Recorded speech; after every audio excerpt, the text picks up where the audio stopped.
alunos e alunas da mediação tecnológica. E aí, galerinha? Estamos na aula 15 hoje, né? Sejam bem-vindos aí para a nossa aula 15, que já é a penúltima aula da nossa disciplina de Sociologia aqui do terceiro ano. Então, hoje é uma aula um pouco diferente, né? Uma aula que vai trabalhar a preparação de algumas questões para que vocês possam já sentir mais ou menos como seria se vocês estivessem fazendo o Enem, a prova do Enem.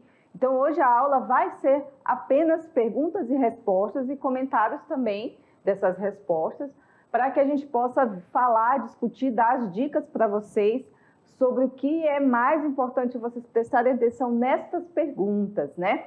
E no final da nossa aula de hoje, nós também vamos falar um pouquinho rapidamente sobre a redação em si, como é que vocês devem se preparar para a redação, o que vocês devem prestar atenção para escrever uma boa redação e algumas dicas, né, para que vocês consigam escrever de uma maneira atrativa, interessante e correta, claro, né, trazendo então um conteúdo para o centro da redação de vocês. Então vamos aqui comigo ver a nossa agenda da aula de hoje, que é muito importante, né, pessoal? Vamos lá, pessoal, agora é hora da gente falar sobre os conteúdos aplicados em questões do Enem, né? Super Enem, a aula de hoje, unidade 2. O que vocês devem se atentar nessa aula de hoje? Prestar atenção nas perguntas, nos comandos, né? E vocês vão perceber que a sociologia, ela vem trabalhada em conteúdos interdisciplinares. Então, vai aparecer um pouco de história, de geografia, de política, de antropologia, filosofia, e aí vocês construindo, vocês tendo essas aulas dessas competências, vocês vão conseguir identificar onde vocês precisam acionar determinado conhecimento. Se vocês vão buscar lá na sociologia, ou se vocês vão buscar lá na filosofia, na geografia, na história, enfim. O lugar certo para a resposta certa, certo? Muito bem, então vamos ativar aí a nossa atenção, vamos prestar atenção, ficar aí atentos a essas perguntas. Então a gente vai começar com a pergunta de número 1. Estão preparados? Então vamos lá. Muito bem, vamos lá ler essa pergunta aqui comigo, galera. Vocês que fazem parte dessa massa que passa dos projetos do futuro. É duro tanto ter que caminhar e dar muito mais do que receber. Vida de gado. Estão lembrados dessa música? Povo marcado, povo feliz. Gente, essa é um trecho de uma música, né? Também que sai desse texto, A Peleja do Diabo como Dono do Céu, né? Um fragmento aí. Não é só uma música, né? Tem aí todo um texto simbólico em relação a isso. Muito bem, então tá aí, o texto é esse, né? Que traz uma mensagem, certo? Todo texto ele traz um contexto, uma mensagem, alguma coisa que ele quer passar, principalmente quando tem um fragmento, né, gente? Então a gente tem que prestar atenção. O fragmento é para você prestar atenção em alguns elementos que é importante, né? Sobre essa questão aí. Então, vamos ver aqui. Aí, aqui, o comando está pedindo para você fazer o quê? Você verificar a crítica, né? Essa canção foi feita em 1979. Cara, já faz uma penca de tempo, né?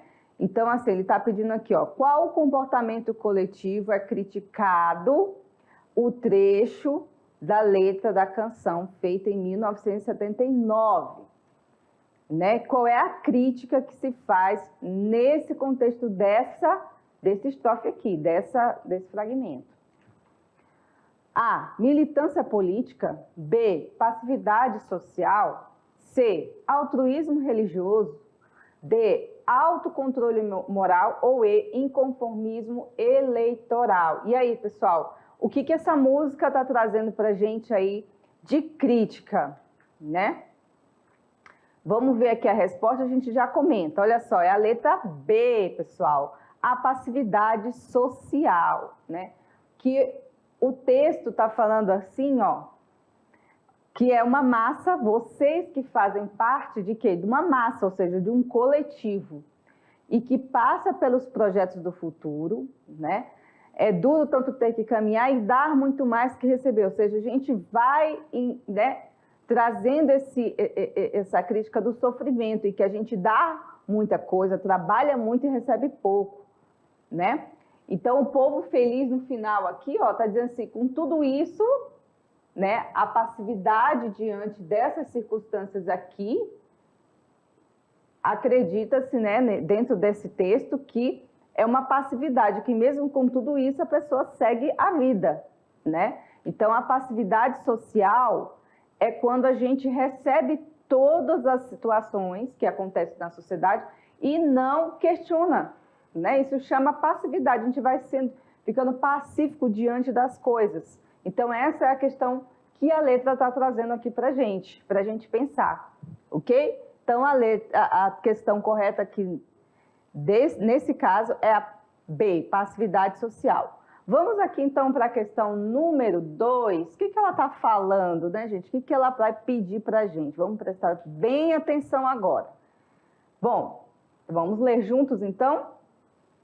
Ao mesmo tempo, graças às amplas possibilidades que tive de observar a classe média, vossa adversária rapidamente conclui que vós tendes razão, inteira razão, em não esperar dela qualquer ajuda. Seus interesses são diametralmente opostos aos vossos. Mesmo que ela procure incessantemente afirmar o contrário e vos queira persuadir que sente a maior simpatia por vossa sorte, mas seus atos desmentem suas palavras, né? É um texto também aqui, ó, do Engels, a situação da classe trabalhadora na Inglaterra, tirada também aqui de um contexto de uma obra para poder mostrar algo aí. É outra crítica, né, gente? Está falando o quê? De uma classe. E que essa classe não tem o menor interesse na igualdade social, né? Não tem o menor interesse em ajudar realmente as pessoas, né? E aí é uma classe que o Engels julga adversária, né? Essa classe média, né? A gente tem aí, para ele, a classe média não tem interesse na ajuda aos trabalhadores, né? A gente, claro, tem que fazer um recorte temporal, porque o Engels viveu uma época, né, diferente da de hoje. Então, essa classe média também mudou. Mas vamos ver aqui qual é o comando dessa pergunta para a gente poder analisar, então, essas questões aí. Vamos lá. No texto, o autor apresenta delineamentos éticos que correspondem aos... Vamos lá. Letra A, o conceito de luta de classes. Letra B, o alicerce da ideia de mais-valia. Será que é isso, gente, que ele está falando sobre a mais-valia? Letra C, fundamentos do método científico. Ou paradigmas do processo indagativo, ele está dando uma indagação de uma questão ali. Ou é domínio do fetichismo da mercadoria. E aí, galera, o que vocês acreditam em ser a resposta correta? Bom, vamos fazer aqui uma eliminação de algumas questões. Primeiro, em nenhum momento o texto dali do Engels está se relacionando à questão de mercadoria. Ele está falando de um grupo, né? Então, mercadoria também já...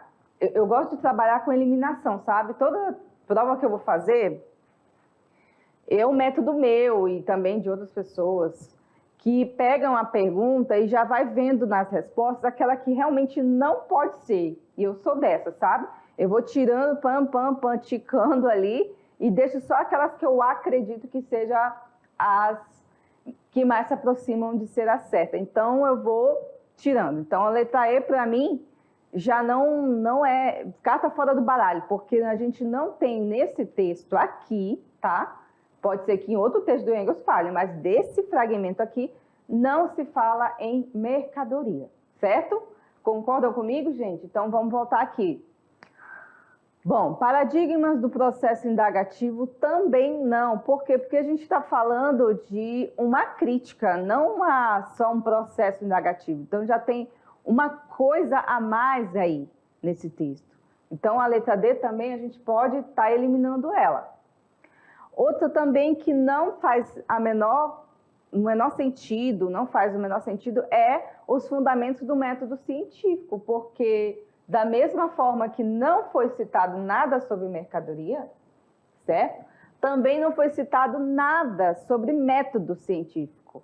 Pode ser que ele esteja indicando um estudo, né, de uma ciência social, mas não exatamente está se referindo a um método. Portanto, a gente também elimina aqui a letra C. Ficamos com duas alternativas aí, A e B. E aí, pessoal, qual dessas vocês acreditam que se aproxima daquilo que o texto está falando? Voltamos aqui de novo para o texto.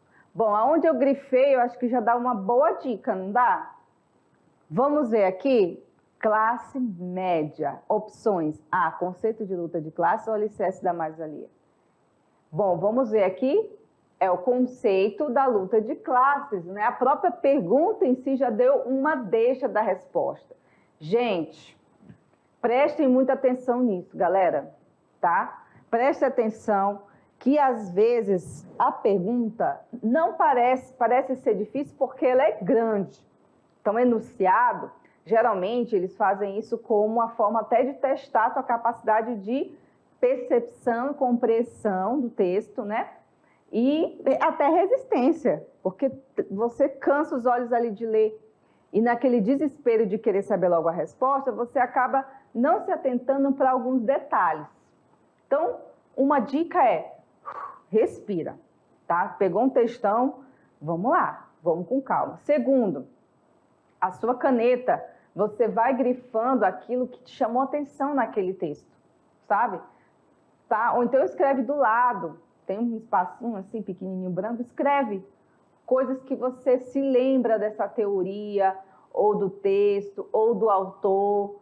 Escreva, porque às vezes aquilo vai ajudar você a compreender ali o texto e a resposta, tá? Então, é uma dica também, é você prestar atenção nesses pequenos detalhes, porque na hora de responder, esse pequeno detalhe vai fazer diferença. Viu como eu fui eliminando? E na eliminação ficou lá, classes, aí eu fui no texto, voltei, vocês viram lá. Me chamou a atenção, né? Classe média. Crítica à classe média.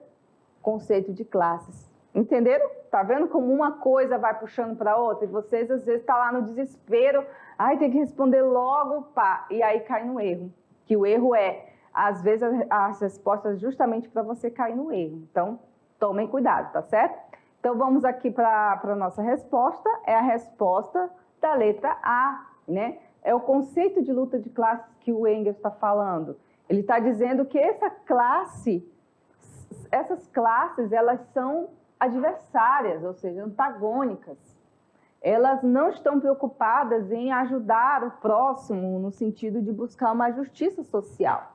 No máximo ali digamos assim, uma campanha da fraternidade, né? Uma doação de cestas básicas, né? É isso que a gente vê em muitos casos, as classes sociais, onde quando uma classe tem um pouco de privilégios, eles querem se fazer de bonzinhos e fazer boas obras, né? No final do ano eu pego lá uma parte da minha renda, do meu salário, do meu lucro, né? Compro lá umas 100, 200 cesta básica, distribui lá no bairro pobre, numa escola e tá tudo bem. Mas quando a gente fala em políticas sociais ou fala em igualdade, buscar as dívidas históricas que o Brasil tem com vários grupos, né, desde indígenas, negros, mulheres, não, é totalmente contra. É totalmente contra, porque o certo, né, é você deixar aquelas pessoas se virarem. O Estado não tem nada a ver com isso. Aí ele vai lá, faz a parte dele lá com a cesta básicazinha e tá tudo bem. E quando a gente fala de justiça social, não é exatamente dar as coisas para as pessoas. É dar capacidade para aquelas pessoas se né, realizarem dentro das suas condições e dentro daquilo que elas querem também, né? Então, gente, está aí a pergunta, a resposta e o comentário da professora, claro, né? Vamos aqui, então, para a terceira pergunta. Vamos lá, galerinha. Questão 3. Vamos ver aqui, também é um textão. Ó, gente, padrão de Enem é isso aí, tá? É daí para cima. Padrão de Enem são perguntas grandes. E você, meu filho, se vire, você que lute aí para ler e compreender, tá certo? Então, vamos aqui ler comigo também para a gente tentar captar algumas informações, tá bom? Seu turno de trabalho acabou. Você já está em casa. É hora do jantar. É hora do jantar da família. Mas, em vez de relaxar, você começa a pensar na possibilidade de ter recebido alguma mensagem importante no seu e-mail profissional ou no grupo do WhatsApp da empresa. Imediatamente, você fica distante. Momentos depois, com alguns toques na tela do celular, você está de volta ao ambiente de trabalho. O jantar e a família ficaram para segundo plano. Bom, aí também já gera uma outra crítica, né? Tem uma coisa aqui que está sendo problematizada, né? Aqui, ó, presta atenção embaixo, da onde que tiraram esse texto, né? Foi de uma matéria da BBC. A simples vontade de checar mensagem no trabalho pós-expediente prejudica a sua saúde e da sua família. Ó, a crítica está aqui, ó, o fragmento. Você sair do seu momento familiar para retornar ao problema do trabalho e aí você deixa de estar com a sua família e fica no trabalho. Quem nunca vivenciou, conhece pessoas que vivem assim, hein? Chega a ser até desesperador, parece a pessoa que é viciada em trabalho. E porque a própria sociedade exige dela isso também, né? Então, vamos ver aqui. O texto indica práticas nas relações cotidianas do trabalho que causa para o indivíduo A. Letra A, proteção da vida privada. B, ampliação das atividades extras. C, elevação das etapas burocráticas. D, diversificação do lazer recreativo. Ou E, desobrigação de afazeres domésticos. Vamos lá. De novo, a técnica da eliminação, né? Vamos pela última. Desobrigação dos afazeres domésticos. Não, né, gente? Porque quando você está ali trabalhando, você chega em casa, as coisas para fazer em casa continuam. Se você vai atender o WhatsApp, se você vai para o e-mail, para o computador, não interessa, você continua, né? Ali, segundo o texto, é uma outra situação ali que está demonstrando, né? A D, diversificação do lazer recreativo. Não, porque você não está no lazer. Você volta para o teu ambiente de trabalho, embora seja online ali, através de WhatsApp, ou e-mail, ou enfim, Meet, você está ali numa ligação de vídeo, embora seja fora do teu ambiente de trabalho em si, mas continua sendo o teu trabalho. E não lazer, né? Então, a D também está eliminada. C, elevação de etapas burocráticas, acredito que não, porque aí você quebra a burocracia para certas coisas e traz para dentro da sua casa mais trabalhos, né? Porque antes, assim, tinha que estar lá no teu ambiente, né? Recebe o fax, não sei se vocês são no tempo do fax, mas o meu tinha. Então, tudo tinha que ser feito lá no trabalho. Hoje você não precisa estar exatamente no trabalho, mas isso também te deixa mais preso ao teu trabalho, mais do que antes. Então, também não é a letra C. Proteção da vida privada ou ampliação das atividades extras. O que o texto está indicando, gente? A pessoa foi lá, recebeu uma mensagem no grupo profissional, né? Fica distante, vai lá, volta para o trabalho, né? Volta para o ambiente e deixa de ficar junto com a família. Então, o que está acontecendo ali? É ampliação das atividades extras. Então, mesmo que ela está lá em casa, ela continua trabalhando. Então, ou seja, é atividade extra. Isso é tão comum nos dias de hoje, pessoal, tão comum, que a gente nem percebe o quanto nós estamos ficando escravos né, nos auto-escravizando quando a gente se propõe a levar trabalho para casa. Isso é muito, muito comum, principalmente na vida dos professores. Quem é professor aí, os nossos queridos professores presenciais, quantos de vocês já não pegaram trabalho, as provas, atividades, né? E levaram para casa para fazer, para tentar adiantar, porque a gente sempre tem essa mania de achar que está fazendo em casa, está adiantando, embora muitas vezes não adiante nada, porque você chega no trabalho, tem trabalho do mesmo jeito. Então, assim, isso é muito comum. A vida do professor, da professora, é um eterno hora extra em casa, né? Tanto para vocês que estão aí no presencial, como para mim também que estou aqui, né? A gente está gravando aqui a aula, mas o nosso trabalho não é só gravar. Se fosse só gravar, estava maravilhoso, né? A gente planeja, a gente faz o material, a gente pensa nas perguntas, a gente elabora a prova, a gente elabora os instrumentais. E vocês acham que a gente faz isso que horas? Muitas vezes de madrugada, né? Muitas vezes em horários fora do horário de trabalho, que é às vezes quando a gente consegue pensar, porque é um trabalho intelectual, né, galera? Querendo ou não, é um trabalho intelectual. Então a gente tem que estar no momento meio que, ufa, tá zen, com silêncio relativamente. E aí é esse o que acontece na sociedade de hoje. E não é só com a vida do professor. Vários profissionais hoje trabalham mais em casa do que no próprio horário de trabalho, né? Então, é uma crítica que a essa questão de a gente estar cada vez mais diminuindo o nosso tempo de lazer, diminuindo o nosso tempo com a família e tendo que ter, né, um tempo maior possível para trabalhar. Na Europa, a gente se discute já uma relação de diminuição da hora de trabalho, né? Aqui no Brasil é comum as pessoas trabalharem 8 horas por dia, de uma maneira mais, como é que eu posso dizer, mais informal. Mas a gente trabalha mais que isso, né? Então, da Europa já se discute diminuir para 4 horas diárias, para as pessoas terem um pouco mais de tempo para lazer, que é também saúde, né? As pessoas, estudos já mostraram que as pessoas que têm algumas horinhas de lazer por semana, elas adoecem menos. Isso também traz menos prejuízo para a empresa, porque se o funcionário adoece menos, ele vai trabalhar melhor, então vai diminuir esses afastamentos por doença, né? Então faz todo sentido realmente você trazer para essa realidade. Às vezes você pode até contratar mais pessoas, né? E vai ter um resultado melhor do que você encher a pessoa de trabalho e daqui a pouco ela adoece, né? Então, voltando aqui para o nosso quadro, vamos para a próxima pergunta, né, galerinha? E aí, gente, o que vocês estão achando? Tá ajudando aí vocês a entenderem mais ou menos essa questão aí da prova? Vamos então para a 4. A 4 também é textão. Se preparem para textões da aula de hoje, gente. Olha, essa daqui é para o Enem, do Enem 2019. Vamos ver aqui.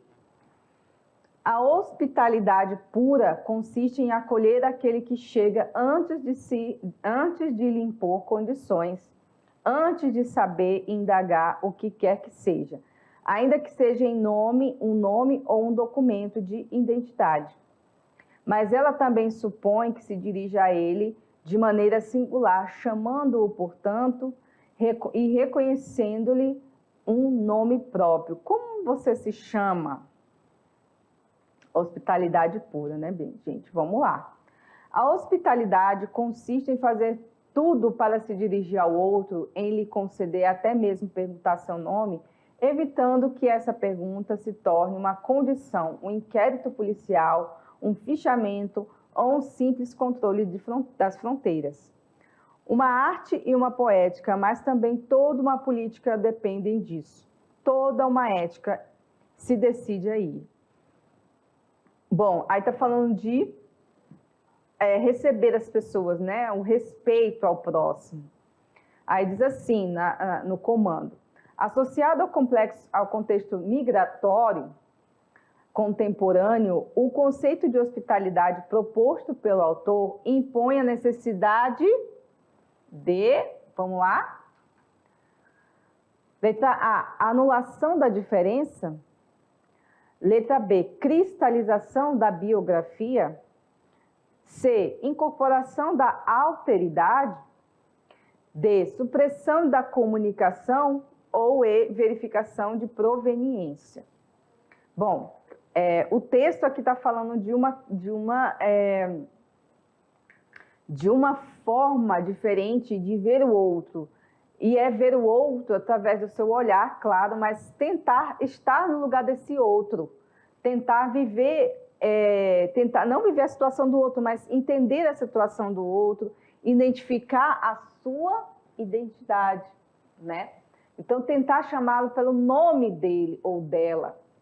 Não ficar, ei, você, ei, maninha, ei, né?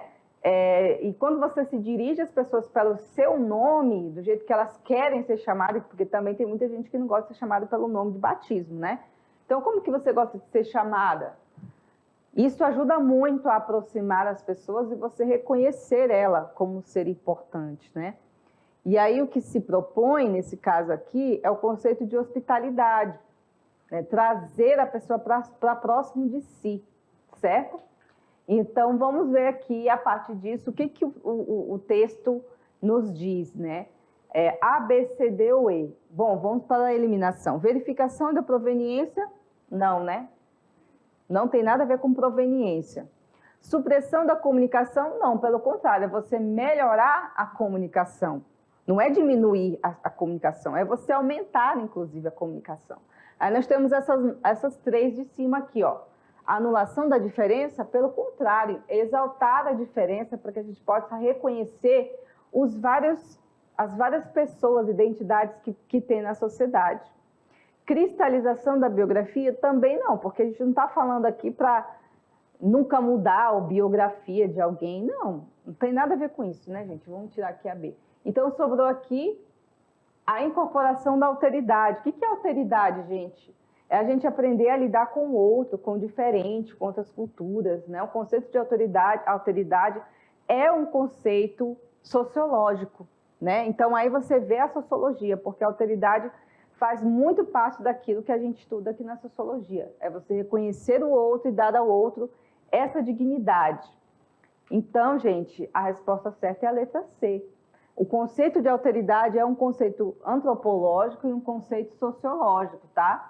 Então, o que a gente tem que perceber é que quando a gente está falando de migração, de culturas, de diversidade, de identidades, vai talvez partir para um conceito mais assim, viu, gente? Como um conceito antropológico, um conceito sociológico, um reconhecimento das identidades. Então, fique atentos a essas palavras-chave, certo? Então, é a letra C. Vamos, então, para a questão 5, galerinha. Vamos lá? Esse bonequinho olhando a gente aí, ó. Eita, toma mais textão para vocês. Vamos lá. Questão 5. Em nenhuma outra época, um corpo magro adquiriu um sentido de corpo ideal e esteve tão em evidência como nos dias atuais. Esse corpo, nu ou vestido, exposto em diversas revistas femininas e masculinas, está na moda. É capa de revistas, matéria de jornais, manchetes publicitárias e se tornou um sonho de consumo para milhares de pessoas. Uma grande verdade, né, pessoal? Como hoje o ideal de beleza de tudo é o corpo magro, não é só magro, é bem magro, inclusive, né? Partindo dessa concepção, o gordo passa a ter um corpo visivelmente sem comedimento, sem saúde, um corpo estigmatizado pelo desvio, o desvio pelo excesso. Entretanto, como afirma a escritora Merle Van, acho que é Merle Van, é perfeitamente possível ser gordo e saudável. Frequentemente, os gordos adoecem não por causa da gordura, mas sim pelo estresse, pela opressão e a que são submetidos. Vamos lá, vamos lá. Agora, o que o comando pede, né? No texto, o tratamento predominante na mídia sobre a relação entre saúde e corpo recebe a seguinte crítica. Letra A. Difusão de das estéticas antigas. B, exaltação das crendices populares, propagação das conclusões científicas, reiteração dos discursos hegemônicos ou contestação dos estereótipos consolidados. O que a autora que está criticando? Está criticando essa ideia de estereótipos de corpos perfeitos e que o corpo gordo passou a ser praticamente um corpo indesejável nos lugares, indesejável para o mundo da moda, enfim, tem umas modas plus size e tudo mais, mesmo assim a gente vê todo um discurso contra o corpo. Eu não falo nem um corpo gordo, tá, gente? Eu falo de um corpo que não está no padrão deles, é muito magro mesmo, é malhado. O Brasil, então, nem se fala, é o campeão de cirurgias plásticas no mundo, de próteses de silicone, ou seja, não é apenas ser magro. Quem é magra, assim, magra, eu sou magra, tá? Aqui você me vê, vou até aparecer aqui para vocês. Para muita gente eu sou magra, mas para o mundo fitness eu estou fora do padrão. Por quê? Porque eu tenho que ter mais músculo, tenho muita gordura corporal. Se você for ver, né, fazer um exame aqui do tanto de gordura que eu tenho, deve ter bastante, né? Porque eu não ando me cuidando muito, né? Então, não é só ser magra, é ser fitness. Eu acho que essa ideia de fitness assim ficou uma coisa muito forte na nossa cabeça, né?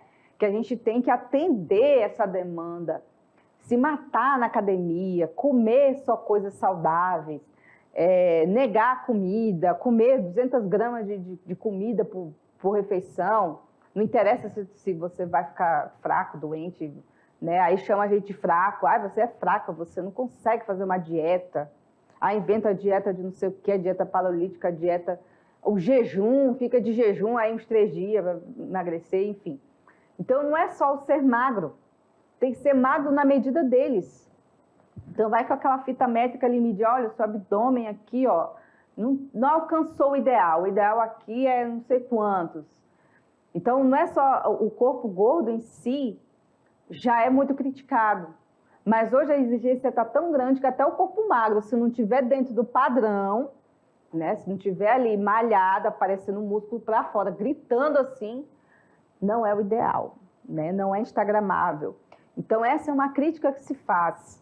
Não quer dizer que a gente não tenha que se preocupar com a saúde, até porque a nossa alimentação mudou de uns tempos para cá. Quando a gente fala assim, antigamente as mulheres gordas eram lindas, né? Eram pintadas como símbolos de beleza, né? Não tinha a Mary Monroe, uma mulher que, se fosse hoje, não era bonita porque tinha uma barriguinha e tudo mais.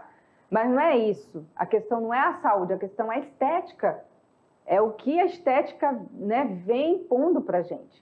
Então, vamos ver aqui de novo para a gente perceber a crítica que se faz. É a letra E, contestação dos estereótipos consolidados. Então, a autora está contestando estereótipos que a gente elegeu como perfeitos. A pessoa magra, independente da altura e da realidade, enfim, né? Então, a gente tem a exaltação desse corpo magro e a demonização do corpo não magro, gordo, enfim, né? Nessa questão aí. Vamos para a próxima, que a gente ainda tem perguntas e a aula já está quase acabando, pessoal. Olha só, 6. Vamos ler junto aqui comigo? Essa atmosfera de loucura e irrealidade criada pela aparente ausência de propósitos é a verdadeira cortina de ferro que esconde dos olhos do mundo todas as formas de campos de concentração. Vistos de fora, os campos em que neles acontecem só podem ser descritos com imagens extraterrenas, como se a vida fosse neles separada da finalidade desse mundo. Mas que o arame farpado é a irrealidade dos detentos que ele confina, que provoca uma crueldade tão incrível que termina levando à aceitação do extermínio como uma solução perfeitamente normal. O texto da Hannah Arendt, As Origens do Totalitarismo, maravilhosa. Amo a Hannah Arendt, maravilhosa. Mas vamos lá, que ainda tem mais coisas aqui. A partir da análise da autora, no encontro das temporalidades históricas, evidencia-se uma crítica à naturalização da. Letra A, do ideário nacional que legitima as desigualdades sociais, da alienação ideológica que justifica as ações individuais, da cosmologia religiosa que sustenta as tradições hierárquicas, da segregação humana que fundamenta os projetos biopolíticos, ou do enquadramento cultural que favorece os comportamentos punitivos. Então, vamos direto para a resposta aqui, é a letra D. Ela está falando, gente, da segregação humana, né? Quando a gente começa a transformar, né, a sociedade em grupos, né? Isso fundamenta o quê? O controle, os projetos biopolíticos, né? As polarizações, nada... O tempo de falar de polarização, gente, nunca teve tão em alta, né? Polarizações, grupos, guetos, pessoas que se odeiam por conta de política, enfim. Tudo isso, gente, já estava sendo escrito e falado pela Hannah aqui, ó, em 1989. É uma realidade agora, em 2023, não é mesmo? É uma coisa bem interessante. Muito bem, então a letra D. Antes de terminar a nossa aula, a gente vai agora para as diquinhas do Enem. Pessoal, 10 dicas para gabaritar o Enem. Preste atenção aqui, viu? Veja aqui comigo. Vamos lá. Número 1. Comece pela prova de redação. Tem gente que sempre deixa a prova de redação para o final. Você está cometendo um erro, galerinha. Olha só. Começa pela redação, porque a redação, gente, conta muita pontuação. Por isso, não espera ficar cansado para fazer o restante da prova e aí você não vai desenvolver já, tipo, tua mente já está super cansada. Então, começa sempre pela redação. Interprete o tema proposto, tá? Garanta que você entende do que está sendo solicitado. Então, pensa, escreva as palavras-chave, tá? Reflita um pouco ali, tira uns minutinhos para refletir, para você pensar bem nesse tema. Delimite o tema, ou seja, crie, faça um recorte, tá, desse tema, para você garantir que vai escrever apenas o essencial, para evitar que a redação exceda o limite da prova. Então, delimite, vai falar assim, fome no Brasil. Então, eu vou falar da fome no Brasil inteiro, você pode falar da fome na sua cidade, você pode falar da fome na região norte, da fome nas etnias indígenas. Faça uma delimitação, tá? Um recorte. 4. Estruture o raciocínio. Ao fazer isso, você também estará dando a estrutura para a sua redação. Então, faça uma linha do tempo daquilo que você quer colocar na sua redação de uma maneira organizada, tá? 5. Utilize a linguagem formal, linguagem que contempla a ortografia e demais regras gramaticais. Né? Quando você está escrevendo, gente, não é a mesma coisa que quando você está conversando. Então, você tem que ter uma linguagem formal, você tem que saber utilizar dessas normas técnicas para escrever uma redação, certo? Outra, seja coerente nas suas argumentações, tá?